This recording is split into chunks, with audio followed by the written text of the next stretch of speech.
Retina UK is the only UK charity dedicated solely to working for people affected by inherited sight loss. Our vision is a world where everyone with inherited sight loss is able to live a fulfilling life. We're here for you.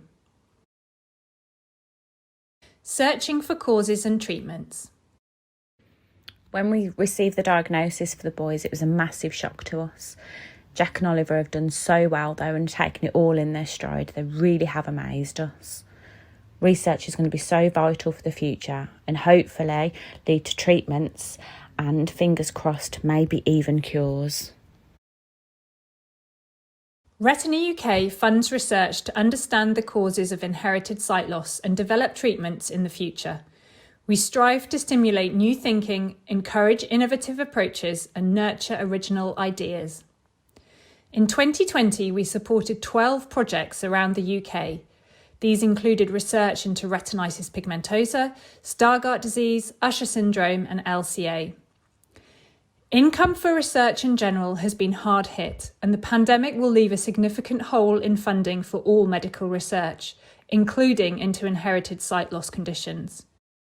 But we remain committed to supporting the projects we are currently funding, whilst also striving to raise new funds for new research projects as we continue to search for therapies and treatments.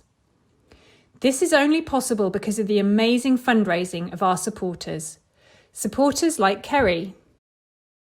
My daughter was diagnosed with macular dystrophy at the end of 2020, and so I wanted to contribute to supporting people who have visual impairments and to support research into finding treatments.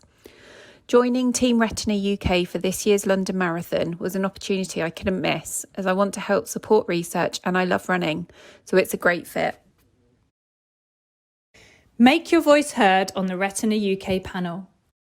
I find focus groups a great way to get involved in helping new projects get off the ground.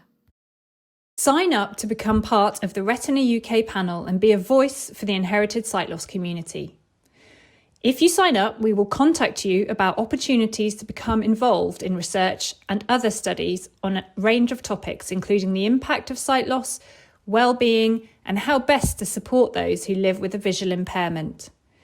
Many of our panel members also get involved in accessibility testing for resources produced by Retina UK and other organisations that approach us for help.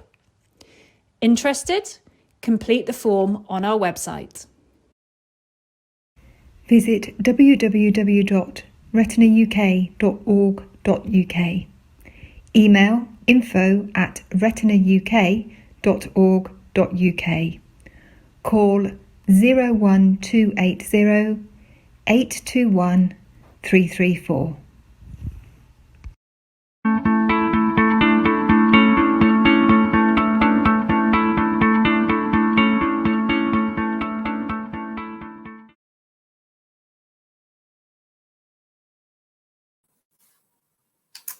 Hi everybody, and welcome back. We're on the home straight now, just a few more fantastic presentations to end the day. So far, the themes that are coming out and the amount of support and chat has just been incredible. So thank you all for being so engaged. One thing that has come out to me over the last few hours is the need for as much information, support and resources as is humanly possible. So the next few presentations are about some of the resources that are available online. So enjoy, and I shall see you in around 20 minutes to half an hour. Thank you ever so much and enjoy.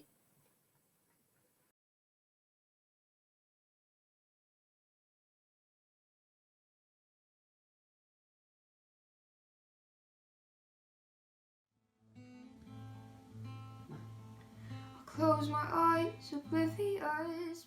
When Alessia was very young, she would look to the side when picking things up, and she would look to the side of us when we were in dim light.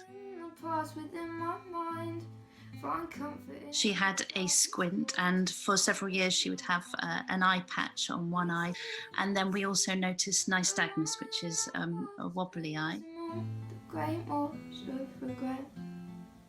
And it was at that stage that she had scans of the retina done. And when they looked at those scans at Moorfields, they could see clearly that it was a CRB1 eye condition.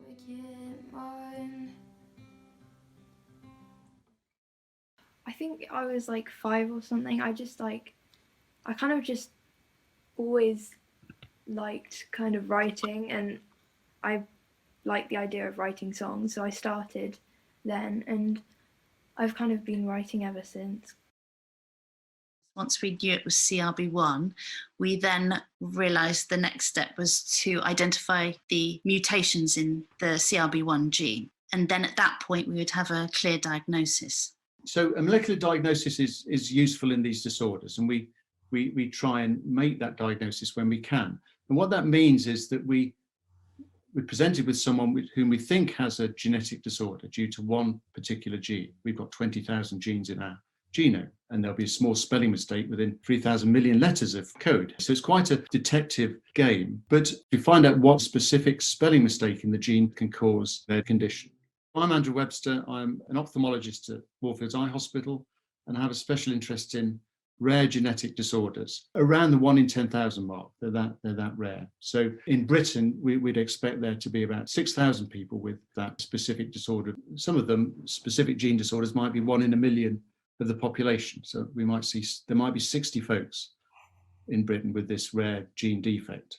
In order for there to be a significant amount of research conducted in this area of CRB1, we would need a lot of patients. In fact, I believe there are about 70,000 people worldwide with CRB1. So we realised that it was just so important to have all their data clearly accessible so that researchers are then spurred on to looking into treatments and cures. These days, we're keen on big data, and we're realising the power of big data. And I'm watching colleagues who work in common disorders, such as glaucoma and age-related macular disease, making great strides using big data because they've got a lot of data. They're common disorders. Now, we can't do that in rare disease because one hospital won't have enough data in each rare disorder. So we need to join up hospitals, we need to join up countries in order to solve that problem for rare disease. And it's difficult. I realised that with the CRB1 data, it wasn't all in one place and it wasn't easy to find. And so we had to make that happen, and I just wondered how we would do that. And I thought maybe we could do it on Facebook. And that threw up all kinds of issues regarding privacy and whether people would be concerned about sharing their data. And we realised that it wasn't an easy thing to achieve. It's difficult because we're having to develop an ethical framework such that patients are protected. Patients don't often know their data is being used, or if they do, they have to give their permission specifically for us to share it with another doctor at another institution. It's a very bureaucratic process. And so one solution to that is, instead of working on behalf of the patient, let the patient do a bit of the work, let them accumulate their own data, which makes sense anyway. And then we can join people up without the need for that difficult link between different institutions. So that's the main reason why applications such as my EyeSite particularly benefits rare disease. The key with data on registries is that it's going to be approved by the scientists and clinically approved. So it needs to come from a medical background. In parallel, I'd seen the need for people to look after their own data. And with rare disease data, that's even more necessary because people accumulate a lot of images. So those were the two motivations. And I was sort of sitting there thinking, wouldn't it be great if we could do that? And then I was introduced almost by accident to a chap called Nick Nettleton. So I'm Nick Nettleton, Chief Executive of Loft Digital. Been working with Andrew for almost a year now. Wanting to get into healthcare. So we're the techies. And immediately we realised that we wanted to get on with this. And this is when I was so delighted to find that my EyeSite was stepping into this area and that they were having a meeting to discuss the development of an app to bring together people's data. The initial phase was all about getting feedback from patients, so to see what patients felt about such an application. Would they be willing to use it? Would they be willing to share their data for research? And if so, on what terms? People have been asking, do we need a Hippocratic oath for techies? In a world of AI, do techies need to promise that we're not going to do any harm or damage there's been questions. This is a paradigm, we hope, for rare diseases overall. And although disorders are rare, cumulatively, as we know, they affect about 7% of the population.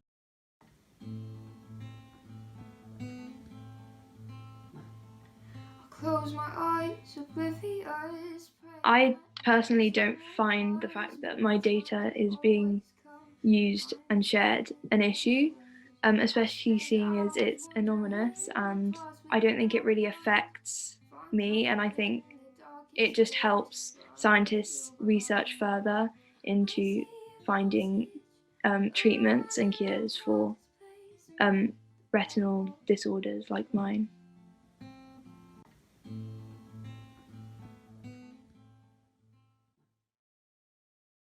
Hi, my name's Catherine Hollyhead, and I have a really, really rare genetic eye disorder called achromatopsia. So this basically means that I function with no colour vision. I need things to be really quite large for me to be able to read and see them. And the brighter it gets, the less and less I see. So going outside on a sunny day, I am actually virtually completely blind. It's a very rare disorder in terms of around about 30 UK families. And back in 2015, when my genetic cause was discovered, there was 11 families that they'd found in the whole wide world. Having a rare disease is not a great thing for people. They have a condition that causes suffering and disability, and they have to live with that lifelong. But one thing they do have is useful data, rare data, over many years, a lifetime often, which is an asset and can be used for research and for the development of drugs and treatments. My name is Nick Nettleton. I'm the founder and chief exec of Loft. We've been developing applications in big business for 15 years. My EyeSite over the last 2 years is our first major venture into the digital health space. But what was really interesting about working with people with rare disease is that there's just another layer of significant. It's not a casual encounter with a GP. It's a lifelong condition, and of course, there's the implication of genetic disease on people's family. So it's not just about yourself. Actually, if your disease is inherited, then your children might have it, your cousins might have it, and so on. I've been seeing people with rare eye conditions, rare genetic eye conditions, for nearly 20 years now, and I've been involved in multiple attempts to try and gather data on rare disorders. So I know that there are significant challenges in doing that.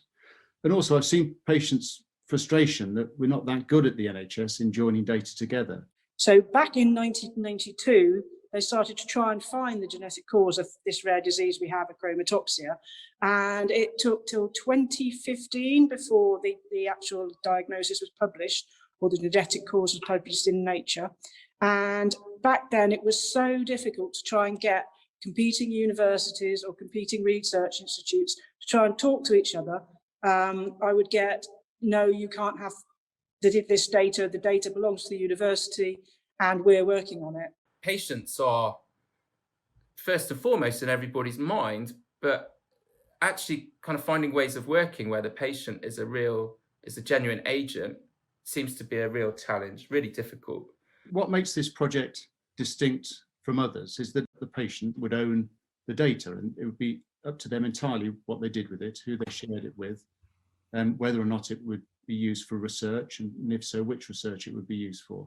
So putting the patient in the driving seat, I think, is a bit new and a bit radical, but makes a lot of sense. I am so happy to have control of my data. It's gone from I'll admit it, sneaking into the toilet at Moorfields Hospital trying to read what doctors have written about me before I take the notes from one place to another, to having the right to be able to read it and to be sent it via the post or the electronic method or whatever. And now my data is there, and it feels like my data, and it feels like me. There was always the sort of people who don't use technology quite so much, but honestly, I am possibly the worst tech person in the world. I've uploaded things in seconds. I've deleted them if I don't want them on there. So one of the big challenges facing patients is getting their data from hospitals. You can of course go to appointments and pick up your bits of paper and so on, but what my EyeSite wants is a full history, or as full a history as we can get. And to help with that, the process for getting your data is to do a subject access request, which is a legal procedure under GDPR that you can use to ask a hospital to send you, or indeed anyone, to send you all the data they hold about yourself. But this is really inefficient. It's not how we want it to work long term.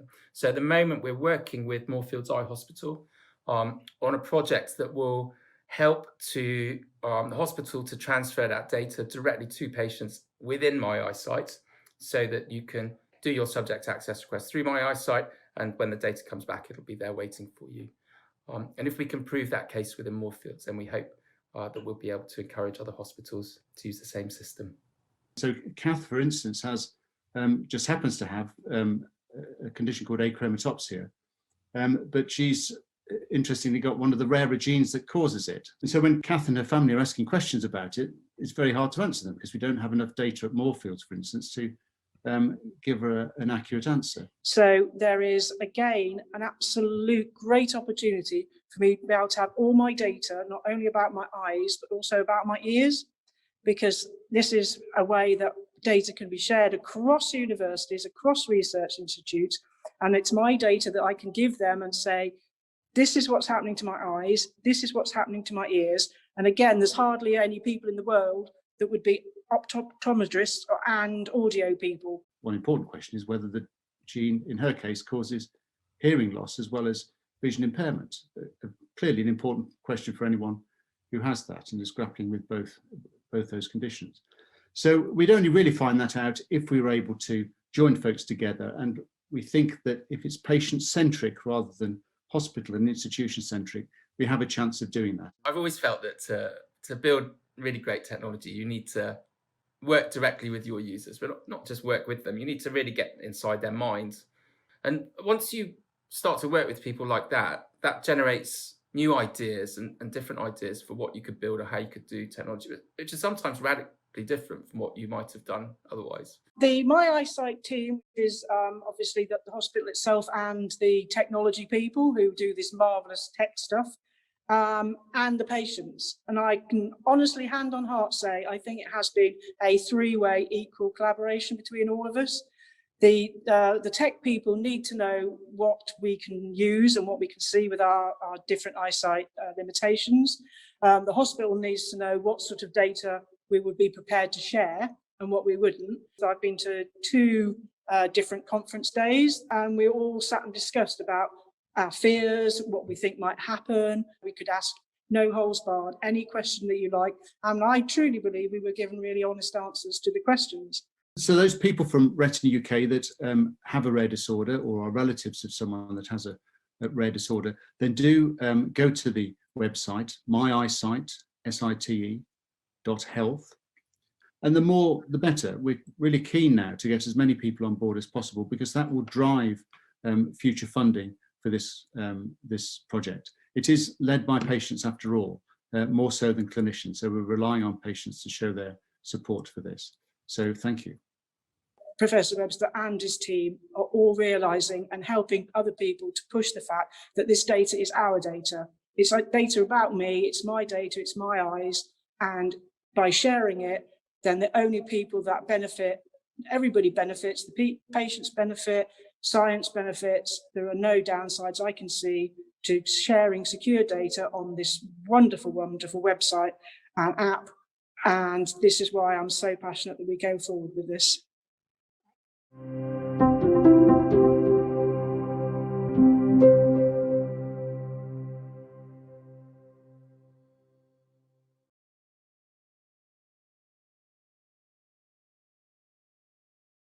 Good afternoon, everyone. My name's Professor Mariya Moosajee. I'm a Professor of Molecular Ophthalmology and a Consultant Ophthalmologist at Moorfields Eye Hospital, Great Ormond Street Hospital for Children, and I lead a research group at UCL Institute of Ophthalmology and the Francis Crick Institute. It's my pleasure to be able to introduce GeneVision, a web resource on rare genetic eye disorders that is accessible to everyone. So I thought I'd start with my acknowledgements. First of all, I'd like to thank Dr. Alex Young, who has worked really hard to create the content for this website. Dr. Callie Kilduff, who has inputted a lot of graphic design. Mr. Peter Thomas, who's a paediatric ophthalmologist at Moorfields, who has really been the brains behind the website development. Mr. James Buller and Molly Watts, who are two digital accessibility consultants who have made sure that the visually impaired and deaf community can access all the information, and to all the charity partners, patients, staff, and my research group for their contributions. And a big thank you to the NIHR Moorfields Biomedical Research Centre and Retina UK for funding this website. So genetic disorders are not as rare as we think. 1 in 17 people are affected by rare diseases, and worldwide, about 1 in 1,000 people are affected with genetic eye disease. 60% of blindness amongst our infants worldwide are due to genetic eye disorders, and inherited retinal diseases are the leading cause of blindness amongst our working age adults in the UK. When a patient and their family come to clinic and they are diagnosed with a genetic eye disorder, it has an incredible impact on them. It's a really emotional time for these families in clinic. Parents feel a huge amount of guilt. The appointments might have limited time, and they may walk away asking questions such as, "I forgot to ask about that," or "Where do I get more information? Where can I get support about my condition? Are there any treatments? What's the latest research? Are there any clinical trials available?" A lot of them will go home and turn to Google. They may search their condition, and there will be a number of sources of information. This information is questionable whether or not it could be reliable, if it's up to date. Some websites may use technical jargon. There may be limited information, and the lack of design may make it impossible to access for sight-impaired users. We have created GeneVision for patients and families and members of the public, but also for healthcare professionals, because some of our colleagues may not be familiar with genetic conditions being so rare. They may not have access to specialist genetic services within their hospitals. They might be unsure about how to undertake genetic testing and further management for these patients. And also, they may be unaware of the latest research or clinical trials that is available to patients. So Gene.Vision, which can be accessed by entering that into a Google web page, is an open access, reliable resource to help share knowledge. It's fully accessible to sight impaired and deaf individuals. We use lay language that has been carefully put together for patients, relatives, and the public. And then we have entries specifically for healthcare professionals. And there's information on the causative gene, the latest research, management, and support. And importantly, the information that the patient can access is an exact reflection of the more technical entries for the healthcare professionals. We spent a lot of work trying to ensure that our website was fully accessible and user-friendly. And we've published a paper so that this can be a resource for other people trying to undertake a similar web-based project. We tested our prototype with patients who have various levels of sight impairment. We've ensured that the website can be accessed using a number of visual aid software, such as the iOS VoiceOver, Speak Screen, JAWS, NVDA. The website design, its navigation, content layout, quality and readability has been assessed. And we've had further designs that were based on user feedback. Importantly, we incorporated a section called Newly Diagnosed, and this covers topics like coping with sight loss, genetic counselling, genetic testing and family planning, ECLOs, education and learning, employment support, driving and alternative transport, registration for sight impairment, family support services, and practical advice for each condition. Key features for clinicians and healthcare providers includes imaging of the various conditions, so you can access what these conditions look like, all the kind of scans and investigations that could be done and the results that are found based on those. We've got topics such as current research. Importantly, gene cards. These are entries specifically on the gene. So if you actually receive a genetic result, you can go straight into that gene and find out whether or not the clinical features fit that gene, if there is any research or trials available that are specific to that particular molecular diagnosis. There's information about genetic counselling and an explanation of different genetic tests and how we can order those, and links to charities which patients can be directed to. There's also a list of all the services across the UK that offer specialist genetic services. We've paid attention to research. There's a section on therapies under research, how to search for clinical trials. Patients themselves can register their interest in research participation with Moorfields. They can register through the website to receive updates on their condition.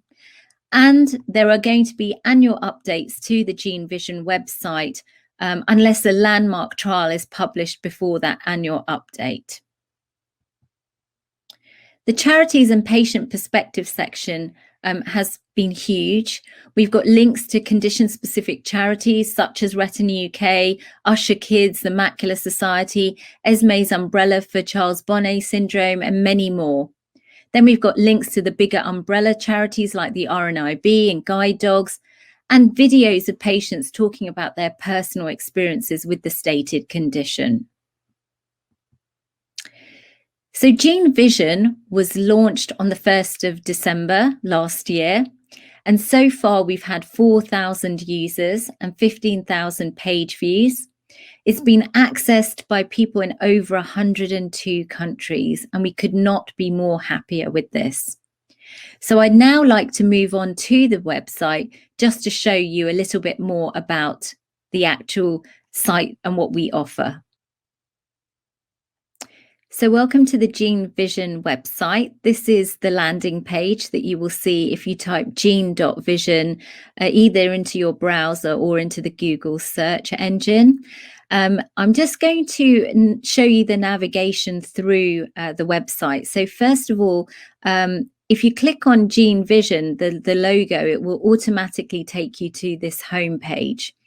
If we go to information and support, we have a drop-down menu and people can click on any of these options to find out more about the anatomy of the eye, how to see a genetic eye specialist, coping with sight loss, the Eye Clinic Liaison Officer tab, education and learning, etc., as I went through in my presentation.